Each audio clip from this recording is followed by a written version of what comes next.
everyone, welcome back to Half-Ass Movie Reviews. My name is John. And my name is Matt. And we're going to start off today by reviewing Thunderball, the fourth in Sean Connery's James Bond movies. 4 of 6, but did you know he also did 7, not included in this stuff? I did know that, yes. We Never Say Never you Again. talked about that, yeah. Yeah, I never saw that, I don't think. But we didn't talk about the fact that Thunderball is what that movie is based on, Never Say Never Again. Really? It's the same book.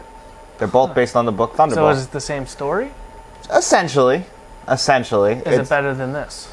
I think you will like it more than this, yes. Because it's very 80s. I think they're really striking out the Sean Connery is not my Bond. I've noticed. I figured that out because turns out I've never seen any of the Connery movies. I thought I have upon watching these, and I'm just having a real tough time here. I want to like them, and I really can't. I don't know what's going on, you know. On paper, I guess maybe I should like these, but I really don't know what it is. I don't know if it's just how old it is. I'm not interested. Not having a great time.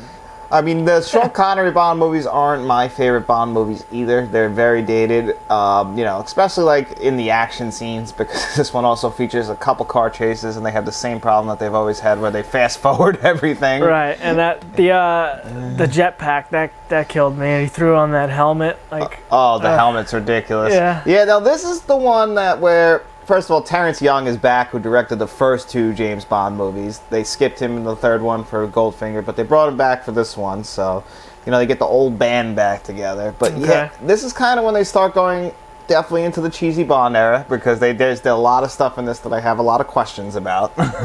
Yeah, there's some comical stuff in there, like that stretching machine, that spine. Yeah, we were talking about it looked like a fuck machine, if you ask me. Well... Because it was just... I had questions like you were telling me, like, is that a real machine? Like, I know, like you're getting stretched out, and I guess it's supposed to pull your spine apart, you were saying? Yeah, it's like a spinal decompression machine. My chiropractor that I've gone to, it's not that extreme. It's just a table that kind of moves a little bit, and, like, because you're laying on it, and you feel some stretch in your back, and it feels good. It does. I enjoy it. But as far as being strapped into it, I'm not entirely the girl tied him down. Yeah. First of all, again, he was getting he tried to rape this woman pretty much. That's just not true. Well, I guess not rape. He was just coming on to her. He was coming on to her a little strong, but she said no a lot. And he still... Did you get your hair cut? No, I didn't get my hair cut. You didn't? No, and I'll tell you why. It's because the barber I guess he has Thursdays off. Uh-huh. So it was only the one barber. And he had 3 people in front of me, and that guy is not as fast as our barber. No, he's not. So I just walked in, and I was like, I'll come back tomorrow. Gotcha. So that's why I still got the full beard. You guys probably see me with a shorter beard by now, because this is taped in the past for the future. But yeah, I want to get this thing cut off because... Not off, I wouldn't say off, just tamed. Specifically the mustache, because it's a bit out of control. Yeah, I know, but I've always wanted to look like an old Western cowboy. Even though I know that... Yeah, well, it's 2023, so... I would just never be able to survive because of the sun. Yeah, that's I would definitely not survive in the old... They'd kill me. Right, yeah. It wouldn't work. I would just have them clean it up. I do need to clean it up. Just a bit. But before we go too far off a topic, because I want to get back to the stretch machine, I'm going to give you guys a brief synopsis for the movie, because we're going to do this a little bit different, because I feel like we're always trying to give you guys the plot and everything, and it kind of stops us from having our conversation. I feel like it gets a little bit boring for you guys, so we're just going to kind of do some jumping off points, format it a little different. So the way that this film is basically now number 2. The number 2 Spectre guy has come up with this great... Number 2. Yes, which is clearly... Yes. This is where he gets... So I'm actually, after watching these Connery movies, I have a firm belief that the Austin Powers movies are based strictly on the Sean Connery movies. Is that because of the opening scene with the jetpack when the girl turns out to be a guy? Yes, that too. Yeah. That is not a woman. Yeah. That is a man, baby. Yeah, exactly. So I believe that Austin Powers is based solely on the Connery movies, because all the bits that they used in that have happened now. So yeah, pretty much like number 2 sitting at the not number 2, but they do introduce number 2 the same way. But everybody's sitting at the table. Yeah, and then like he's got guy, Dr. Evil petting the cat or whatever. But I don't know what's his name. The leader of Spectre. Oh, Blofeld.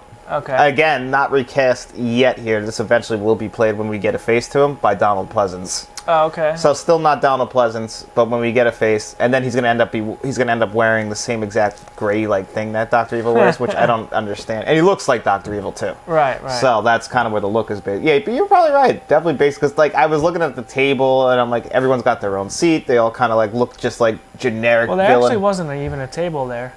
What do you mean there wasn't a table? They were sitting in chairs around a big table. No, well, unless the table went down into the ground because somebody walked right in the middle of all of them in that scene. Oh, you're right. Because at first, yeah. I was actually a little thrown off by that. I thought because he looked like he was propped up above them a little bit. Well, in Austin Powers, it was a table. It was a table. But yeah, they definitely took that. He had even the same set of buttons. Except this time he doesn't drop them into a pit of fire. Yeah. No, not dead. Badly burned. This time, he just electrocutes the shit out of them until they die. Right. Again, wouldn't work for these guys. They just don't seem like the most lovable group of people. But number 2 has this master plan. He wants to take in these 2 NATO bombs. NATO is basically they control all the nukes. Now, NATO. NATO. It's really funny. Do you know the other term for NATO? Well, the other abbreviation or... Wasn't this in a Jay and Silent Bob or a View Askew film, or am I thinking of that? I mean, you're close because... It's a comedy thing, right? No. Well, Kevin Smith was talking about it on a recent podcast. He is now part of NATO. Okay. Which is an alliance of countries in real life. Well, it's also the National Association of Theater Owners. Really? Oh, you know what? I have heard this before. Yes. So Kevin Smith owns a movie theater now. So now he's part of NATO. All right. So yeah, it was really funny because I'm like, oh shit, the theater owners. Maybe we'll be a part of NATO someday. Yeah, maybe. And we'll buy the Let's Talk movie theater. Yeah, that sounds financially smart. Theaters are doing great. We can finally we can buy a $2 bag of popcorn. Well, Kevin Smith did it great because he bought his hometown movie theater in Highlands, New Jersey, and he shows his movies. Plus, other old stuff. Because he said... So it's just like what Tarantino does with the New Beverly in California. Exactly. Okay. They brought that up, because they were talking about that. But, so he was just saying recently they had, I think it was Avatar. They said, 18 people showed up for Avatar opening night or whatever. And then the next day or 2 days later, they showed the Muppets movie, and they had 184 people there. See, that's what I would want to do if we opened a theater. Just show all the movies that we like, and then we can hang out with people, and we could all talk about our favorite movies. So that's what he does, because there's an apartment above it, and he stays in the apartment for weeks or months at a time, and he does the events and stuff there. So he's been showing his movies and then Q&Aing after, and it's pretty cool. And then Mark Bernardin's doing stuff there. Ralph Garman's there a lot. See, so Kevin Smith gets to live my dream. All his buddies, yeah. Yeah, that's one day when Let's Talk, guys. And this all really it comes down to you. Do you want to see it? Because eventually we could do it. And as you know, I'm not afraid to take my shirt off for it. Or more. But anyway, like I was trying to say, because we can get off topic, number 2 wants to basically take these 2 nuclear bombs or atomic bombs, whatever, from NATO. So they have this big master plan, very thought out, long-term planning, because it said it took 2 years for them to change this guy into... the plastic surgery, the voice lessons, and all that stuff, and he looks like the same guy. And he fucks up right at the end, because I knew it right away when he was going to die, when he fucking said, oh, you know what? Change of plans. I want 250,000, not 100. I was like, oh, you're dead. You got greedy. Got too greedy. That was pretty cool when they put the plane. They landed the plane in the water, and then it sunk down. And then... Oh, it was like I said, it was master plan. The way he fucking killed all those guys with the poison in the mask. This has to be all practical effects. It is all practical. So I think that's a miniature plane. They're landing in the water. What do you think? Supposedly a lot of this budget went to those underwater scenes. A lot of the movie was underwater. Yeah, and I actually feel like that's the weakest part of the movie, is those scenes drag on a long time. Well, that's Very cool. the entire movie. I think this 2 hours and 10 minutes was a little offensive. It was offensive. And a lot of this you could have cut the underwater scenes. Now, I think the reason why they have them is because it's probably new technology. This movie got a $9 million budget compared to this should be like a 100-minute movie. Max. Oh, 100%. Oh my god. It's the stuff they should have cut. It was I enjoyed some of it. It was definitely a cool plan, but I didn't need to see these guys all stretching the the camouflage tarp over Right. the plane, Yeah. then watch him nail it in, Yeah. and then watch him swim back up, and then watch number 2 go under and give it all check over. Like you could have just couple quick scenes, 30 seconds in and out. I think underwater scenes were just new at the time. Yeah, and they're kind of cool. They are cool. Like the plane, like we said, is definitely cool. Like who's going to be looking for a plane underwater? It's a genius idea. Mm-hmm. But this movie, one thing I wanted to bring up, the opening scene of this movie takes place, I guess it's at a church, and you brought it up already. Yeah, the jetpack was... The way he gets out of this is with an actual jetpack. And I just feel like the series didn't build up to a jetpack at all. Like all of a sudden now, jetpacks. Like we don't really have jetpacks now. No car scenes in this movie. No, although there was one car scene when he's getting chased on his way to MI6. Oh, that's right. And you get that black Cadillac again, like speeds off and just somehow hard left turn into the guardrail. Right. Yeah. Right. Blows up. About that. He even makes the joke. He's like, traffic. Or something. The one-liners. Definitely started banging him out here. Oh, yeah. Yeah, he's definitely full into, this is the Bond you kind of know, which I really did enjoy. Again, that's when we kind of get into some of the flaws of the film.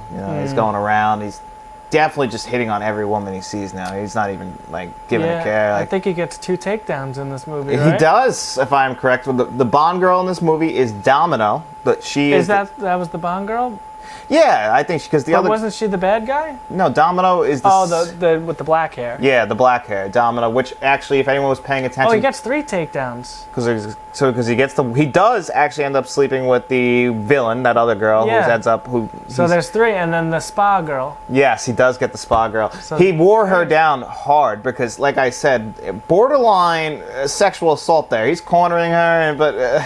He wears her down. She wanted it though. In the end, she's like, you don't mean as she's backing in and dropping her clothes, yeah, I know. Unless it was just poor acting. I'm not sure. Yeah, the spa girl wasn't the best actor. She did not put up a big fight. No, she didn't. Plus, I think she felt bad for him after that guy tried to kill him But did he try and kill him? He just turned it up to the highest volume and left him there, and he passed out. Well, that could probably kill somebody, or at least injure them very, very badly, or burn them very, very badly. Well, like you said, he got up and he's like, "Oh, I feel like I grew by 6 inches." Yes. Yeah. Again, women were really into Connery back then. I don't think he's the most attractive man. Don't see it. But no, I whatever. don't. I think this is the first movie where he's wearing a piece. A gun? A wig. Oh. I felt like the top of his head didn't match the back of his head. Because Sean Connery is famously bald. Really? Yeah. His whole life, not his whole life. I've never seen him bald ever. Really? Because they always put a wig on him. But if you've ever seen him without any of the makeup on, he's always bald. I don't know why I said ever.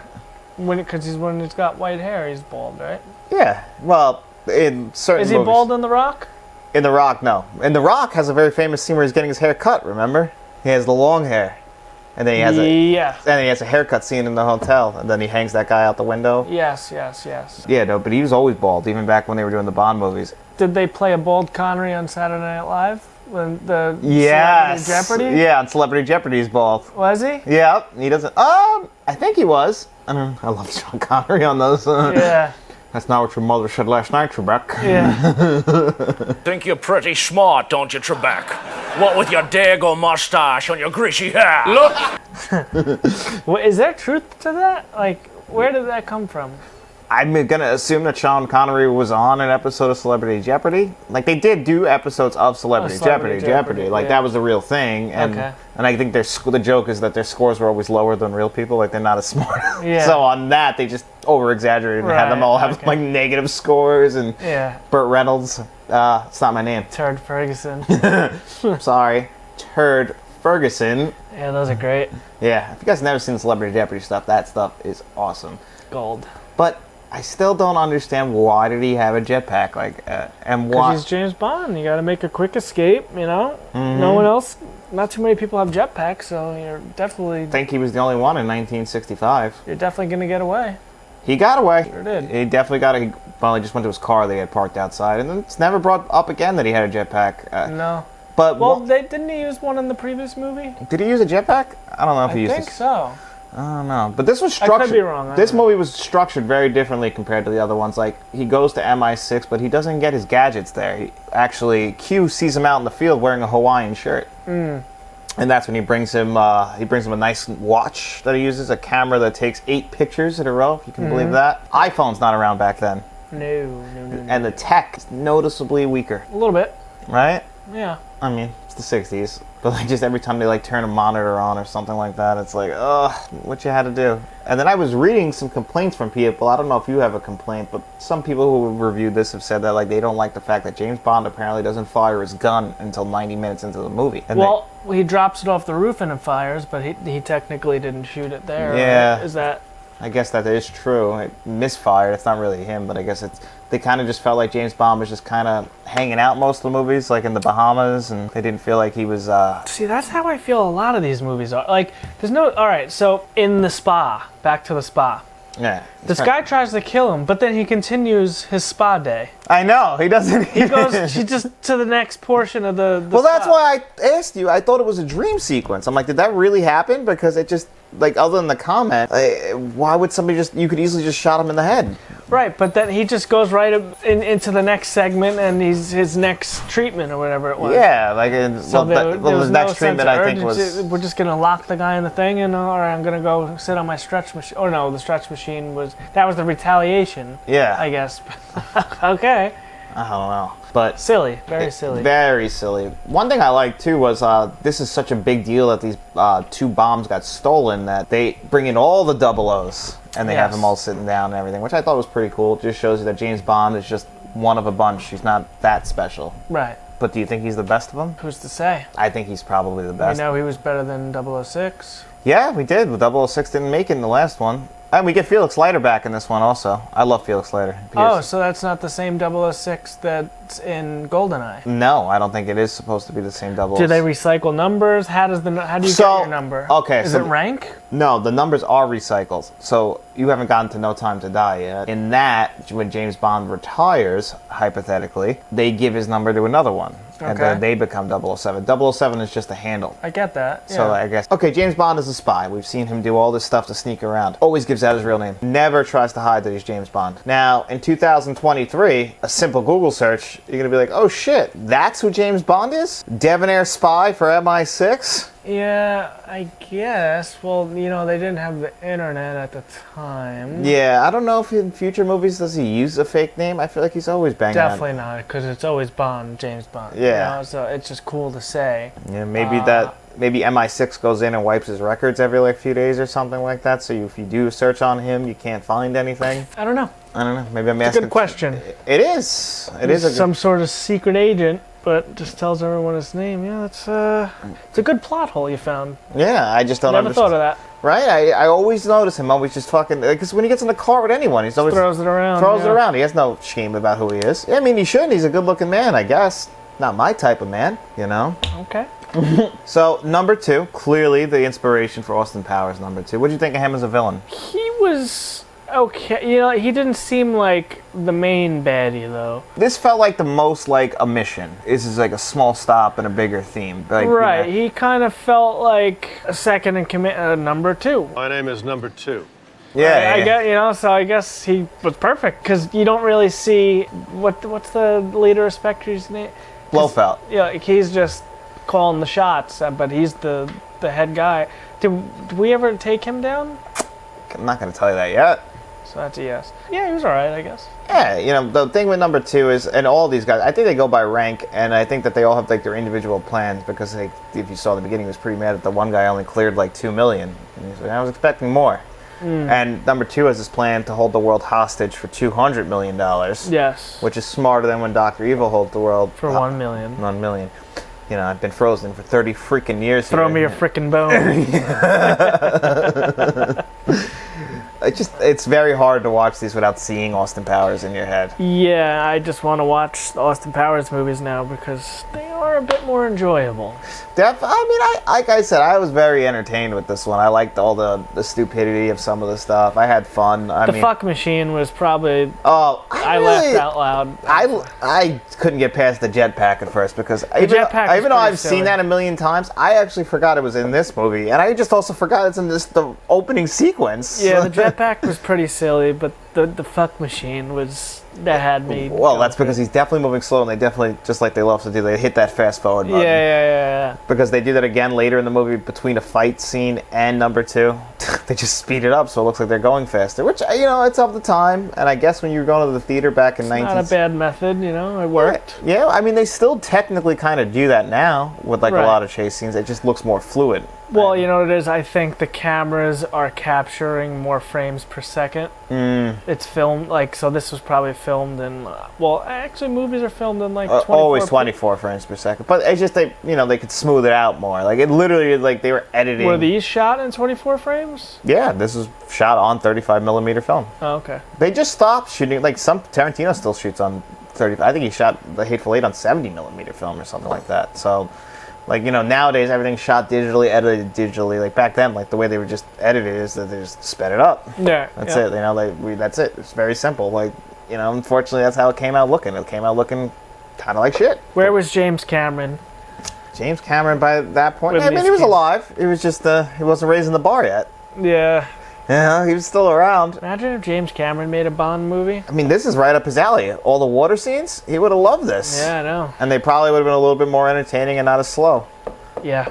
Too much a underwater. lot of CGI we would have got, though. Yeah, we definitely would have. And, this is all practical. That's all right, though. But I did have a hard time when they were doing the final fight scene underwater, figuring out which one was Bond and who wasn't. I don't know if that was just me because of my eyes. Well, Bond was in red, right? Well, that was another thing I had because early in the movie, he has that red jumpsuit on too, or whatever the hell that thing, sweatsuit. Yeah. While everyone else, it's supposed to be he's supposed to be hiding, and he's wearing red. Yeah. Well, he was on the red team, and the bad guys were on the black team. I got what they were going for. I guess I guess it was easy for I guess it was there to help the viewer. But again, you're James Bond. Do you want to draw attention to yourself? Because it seems like you do. Well, he's always fixing his bow tie and his, so he wants to look good. I mean, so he does try to dress to impress. He does, and that's how he gets the ladies. But I think he uses the ladies to get all his information that he needs to. He's smart. He figures everything out. He was the only guy that was able to figure this out. Him and Felix Leiter just happened to be searching, freaking the water, and they're like, he's like, yeah, that wouldn't be down there, and he's like, or would it? And then that's how they figure it out. He sees the plane, yeah. Yep. And they're in the Caribbean. Yeah, the bomb. It's crystal clear water. Yeah. It shouldn't have been that hard. It shouldn't have took them two to figure this out. Yeah, but we wouldn't be able to get it to the last second, Well, that's what that net on top, it was supposed to just look like maybe like a rock or coral or something like that. Yeah, because it's supposed to look like, I guess it was supposed to look like the floor of the ocean. Yeah, you see dark spots. Like if you ever watch Shark Week or stuff, and you'll see some dark spots because it's not like crystal clear. Well, it is, but it's distorted. So. I don't watch Shark Week. I love Shark Week. Although, this guy, evil sharks. Yes. Yeah, another thing that Austin Powers took. Yeah, sharks with freaking laser beams attached to their freaking heads. That's all he wanted. Yeah. And what did he get? He got fucking piranha, right? Something like that, but he's like, are they... I think it was piranha. It was something that they were also like, were they mutated. He's like... Are they mutated piranha? Yeah. Of course. Okay. To start. Yeah. Yeah. Yeah. And Bond, that was actually a good underwater scene, how he escaped from the evil sharks and outsmarted, used the blood from the one guy he killed. He stabbed them, and he's like, oh, the sharks are going to want that. They're going to smell that, so he's able to sneak around the sharks and get out. That was pretty... Before they find the plane... There were sharks in the water. He says, shoot a shark, it'll distract the others. Do you think they really killed a shark? In real life? Yeah. No. Why not? You're not allowed to kill animals. They did it on Friday the 13th. They really killed that snake. Did they? If they did, they probably got in trouble for it. Like if you kill something, Peter, anything, any kind of animal, you're not allowed to use bugs, nothing. You're not allowed to, it's all got to be fake. Almost certain on Friday the 13th, the snake that they chop with the machete, I'm pretty sure that's a real snake. You could be correct. I have no information in front of me to prove you wrong. Well, I'm saying because it's old. Yeah, so were they allowed to do it then? I don't think they killed a real shark. I think they were getting a lot of trouble even back then. It looked pretty damn real, is all I'm saying. How would they have really done that? I mean, at the time, do they have the technology? I don't know. I mean, they did everything practical, so everything that they did, it took a lot of work. That's for sure. We're sitting here knocking the effects. It's funny to knock them, but back then, it was a lot harder to make a movie. Nowadays. I'm just saying, it looked pretty real. It's possible. It's very possible that it's real. I don't think so. It'd be crazy if it was. I'm just saying, it looked pretty real where I was like, I looked at it, I was like, I think that's real. Like, I couldn't find... Well, they clearly, like, this budget tripled from the previous film, up to $9 million. So they had a lot more money to play with. So you're saying that... Yeah, it looked better in general. Even the opening credits looked better in general. Like, they just looked clearer. And it just, you know... Although I don't like the theme song as much as I did for Goldfinger. Yeah, it's kind of forgettable. But yeah, overall, I enjoyed the film. Did you enjoy the ending a little bit, like with the yacht splitting into two and like it becoming like a hover thing? I remember being pretty tired. I looked to see I had about 20 minutes left, and somewhere in between that 20 minutes, but not quite the end, because I woke up like right as like they got into the inflatable raft and then grabbed the hook and the plane grabbed them, and then it said the end because I saw that. But I think I dozed off for 10 minutes or so in between, somewhere in there. So you missed the fight. You didn't get to see him, like, you know. So yeah, I probably missed the... Yeah, because Domino and some engineer on this, Domino again is the Bond girl in this, and for anyone paying attention to her clothes, she's always wearing something in black and white, like Domino's. So, the bikini, yeah. Yeah, so like that's always like, that was a nice little, I don't know if you call that an Easter egg, but paying attention to costume design, I appreciate that. So basically, she ends up killing number 2 because like he had Bond dead to rights, but she snuck up, killed him, and then How'd she kill him? She shot him. With a harpoon gun? Yes. Okay, so I did see that. Yeah. Yep. But I was probably half asleep. I just remember someone getting shot with a harpoon. Yeah, gun. they come out from underneath. She fires the harpoon gun right into him. He dies. You saw them on the raft, the family raft that you would see at any water park. And this, I had a question. No, it's like it's an emergency raft. Yeah, but it looks like one of those. It looks like yes. Yeah, I know. Obviously, they weren't just 8-man raft. He wasn't dragging that fucking around. Yeah. He wasn't dragging that out in the ocean. No, it inflated. Yeah. And that thing that he shoots up, that we saw in The Dark Knight, that attaches to the plane. Skyhook. Is that a legit thing? Like, yeah, it seems very dangerous. Well, of course it's dangerous, but when we got boots on the ground and they're getting shot at, is it more dangerous to get shot at or grab this hook and get pulled to safety? I'm not doing the fucking hook. So you'll stay on the ground and get shot? I'm gonna fight. Yeah, I'm not doing the hook. First of all, I don't like flying, and I'm definitely not attaching myself to the back of a plane like that. All right, good. So you stay on the ground while you get on the hook and fly to safety. All right. Hopefully you don't get hooked onto something flying like that. That seems insane. It seemed insane in The Dark Knight, too. I just want to make that very clear. He went from Hong Kong back to Gotham City. You get the hook, and then once you're in, a mile or so away, you get on the plane. You don't just dangle from the plane the whole time. It's just to get him out of a sticky situation quickly. Ah, well, I thought that in The Dark Knight they attached themselves to the back of the plane, and it was like a commercial plane, and they hung out on the ground, and they had masks on the whole time. Well, underneath the plane. No, he got him out of that sticky situation he was in. He was in a jam, right? Well, it was planned. Right. Well, yeah. Because he knew he was going to be in a jam. Yeah. So he gets him out of the jam. Right. And then they bring him in? Yeah, and then maybe he'll climb the rope himself and get onto the plane, or once they're in a safer area, they get onto the plane. They don't just dangle from the fucking thing for the entire trip, unless it's close. I guess. I didn't know. I would say half hour max you're hanging from that rope, and that's about it. I was having a hard time believing that you can hang from that at all. It seems insane. And I believe they're wearing a harness, too, so you just, as it's coming, you hook your hook. Yeah, you shoot it into the air. The plane, I guess it hooks around the plane. Or the plane's supposed to go through it, and it hooks to it, and then you're wearing a harness, and it takes you up. Mm-hmm. Yeah, I just find it unbelievable. I don't know, but that is. I can't deny or confirm if they still use that or if it's used often. But I'm sure it's been done. I'll never use it once. You probably won't. No, I never will. Even if you wanted to, I don't think you could. No, probably not. There's a lot of things I can't do in this world. And that's... Well, I'm just saying I don't think you have access to that. Oh, I don't. A civilian can't just go do that. But this civilian can do a lot more than other civilians, right? No. Okay. Well, but one question we've gotten about our Bond reviews, I think it's a recommendation for me if you've never seen this movie. I enjoyed it. I had a great time watching it. Actually, we wanted to start ranking them as we go, and I'm honestly going to go for the top 4 so far. I'm going to put Thunderball at number 1. At number 2, I'm going to put Goldfinger. At number 3, I'm going to put From Russia with Love. And number 4, I'm putting Dr. No. So really just go backwards so far for me. I'm just going to swap the first two. I say From Russia with Love was my least favorite. Okay. I would say Dr. No was slightly better. All right. That's fair. I'm enjoying them so far. So next week is going to be You Only Live Twice. People have wanted us to review the Blu-rays as we go. I mean, you actually have different Blu-ray sets. So Well, they're the same discs. they are the same discs, but Matt has the total package that I goes. have the complete box set where you chose to buy them individually. Yeah, I bought them all. So mine is, so this is volume 2 and this is volume 1. And actually one thing I was looking at the back, they're promoting it digitally on here, Blu-ray and digital, while this is just a Blu-ray, Right. which is weird. But yet if you go inside, you know, you get this interior art, which we always appreciate. The disc for this is missing because I left it in my 4K player because I was watching it before I came here to review. And yeah, you get them like that, and they're all like this. All of them have, they're just black disc design. Matt has all his, they're all the same. Yeah, mine is a little bit different. It's got all the names on the little slipcover there, and then it just very, very, very plain. Literally just white. Yeah, I know. There's nothing there, and it's got the titles on it, and then there's just a ton of discs, so... Yeah, I don't know if I think I like what I did.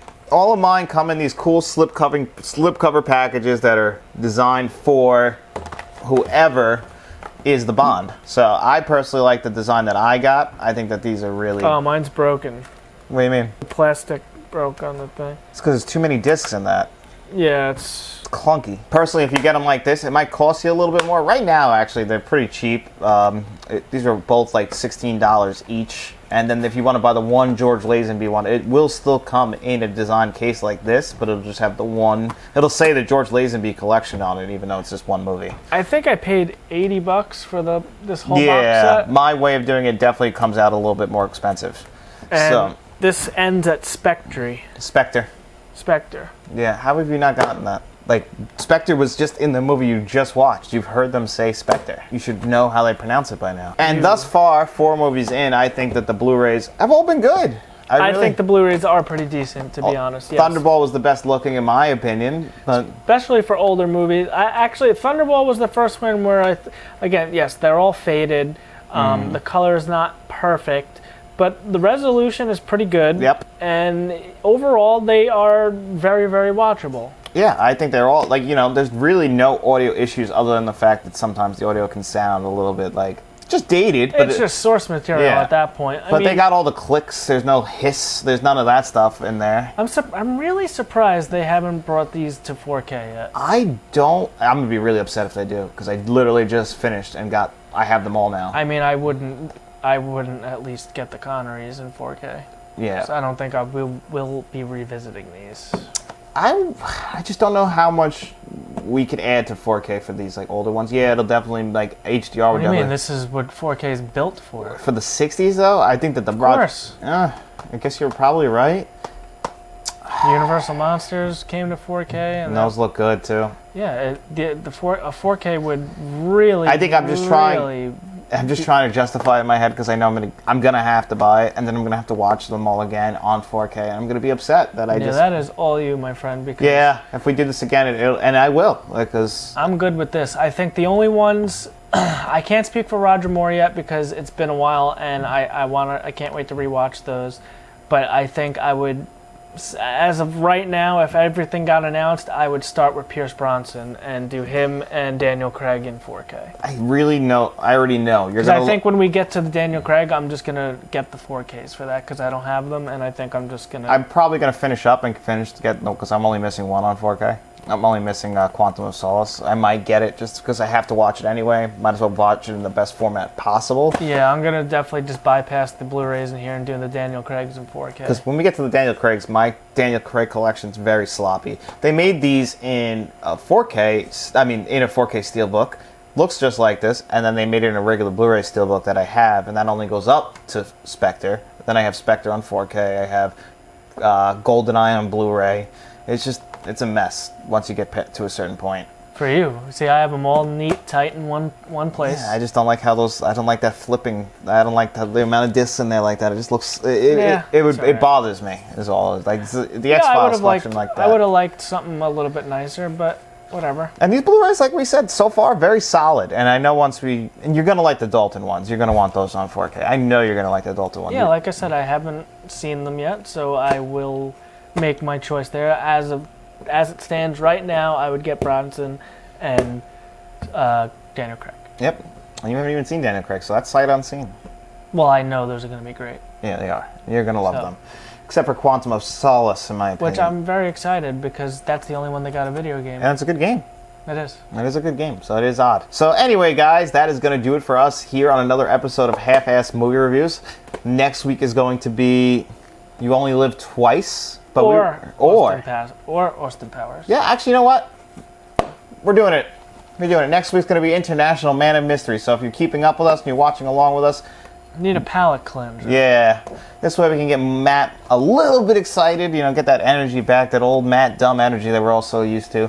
And we want to get that back with Austin Powers International Man of Mystery from 1997. So that's what we're going to do next week, guys. And if you like these reviews, these half-assed movie reviews, nothing helps this channel out more than by you liking this video, subscribing to the channel. And then while you're down there subscribing to the channel, why don't you search for us on all podcast services, give us a 5-star rating there, maybe write a review. And then when you're done doing all of that, I want you guys to put a tuxedo on. Go to a nice, classy place, start playing cards like James Bond does, win like James Bond does, and while you're sitting at that table, turn to the guy to your left and say, you ever heard of Let's Talk Physical Media? All right, guys. Have a good one.